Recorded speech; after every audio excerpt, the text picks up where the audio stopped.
नमस्कार दोस्तों, स्वागत है आपका हमारे चैनल पर।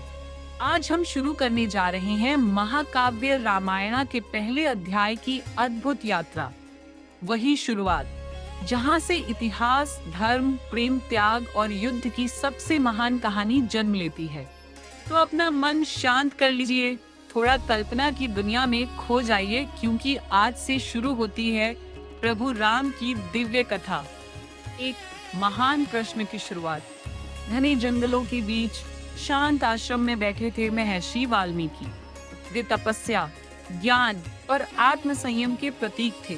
उनकी वाणी इतनी मधुर थी कि देवता भी सुनकर मंत्र मुग्ध हो जाएं। उसी समय वहां पधारे देवर्षि नारद, वो ऋषि जिन्हें तीनों कालों का ज्ञान था। भूत, भविष्य और वर्तमान सब उनकी दृष्टि में स्पष्ट था।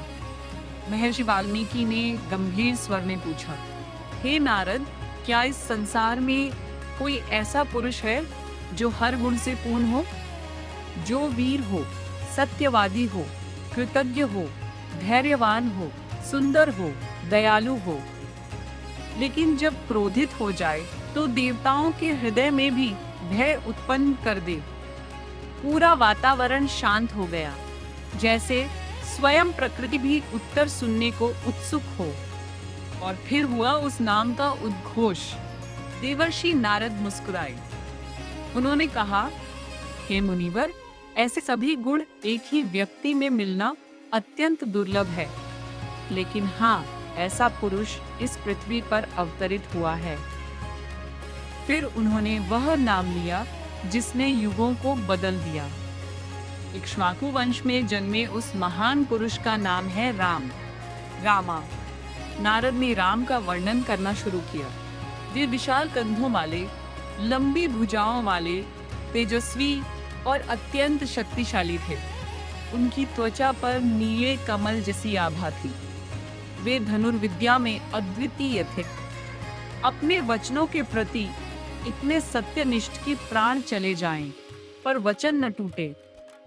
उनका पराक्रम स्वयं भगवान विष्णु के समान था, और जो भी उनकी शरण में आता उसकी रक्षा करना उनका धर्म था।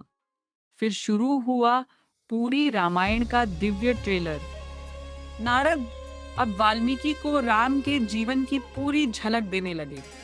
उन्होंने बताया कि अयोध्या के महाराज दशरथ अपने प्रिय पुत्र राम को युवराज बनाने की तैयारी कर रहे थे। पूरा राज्य उत्सव मना रहा था, लेकिन तभी रानी कैकेयी ने पुराने वरदान मांग लिए। उन्होंने मांग की कि उनके पुत्र भारत को राजा बनाया जाए और राम को 14 वर्षों के लिए वनवास भेज दिया जाए।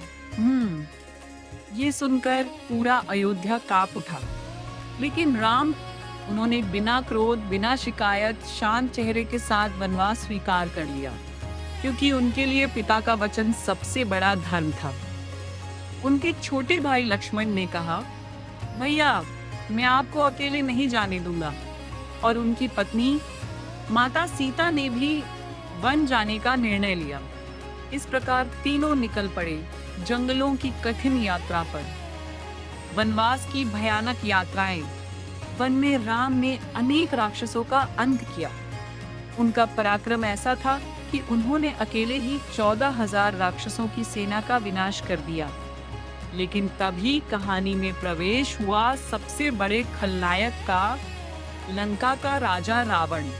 चालाकी और मायावी शक्तियों का उपयोग करके रावण ने राम और लक्ष्मण को दूर भेज दिया और माता सीता का हरण कर लिया। यहीं से शुरू हुई इतिहास की सबसे महान खोज, मित्रता, युद्ध और महासंग्राम।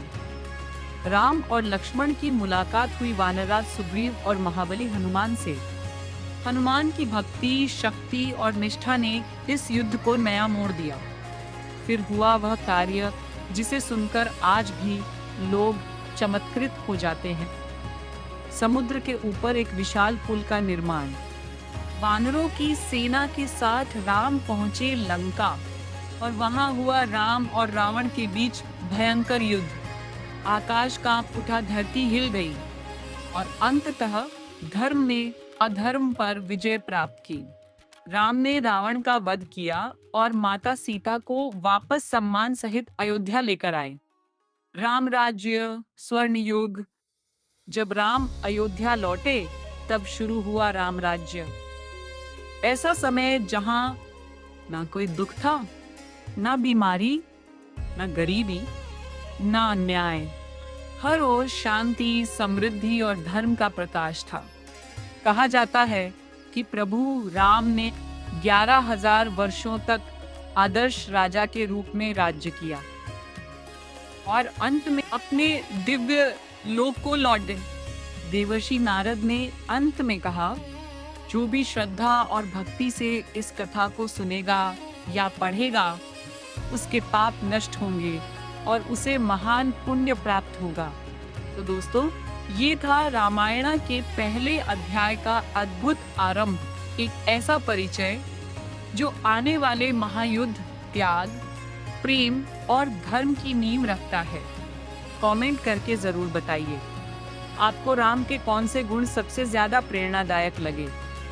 और अगर आपको ये कथा पसंद आई हो तो वीडियो को लाइक करें, चैनल को सब्सक्राइब करें और बेल आइकॉन दबाना मत भूलिए, क्योंकि अगले अध्याय में हम जानेंगे कि कैसे महर्षि वाल्मीकि को मिली वह प्रेरणा जिसने दुनिया को कविता का एक नया रूप दिया।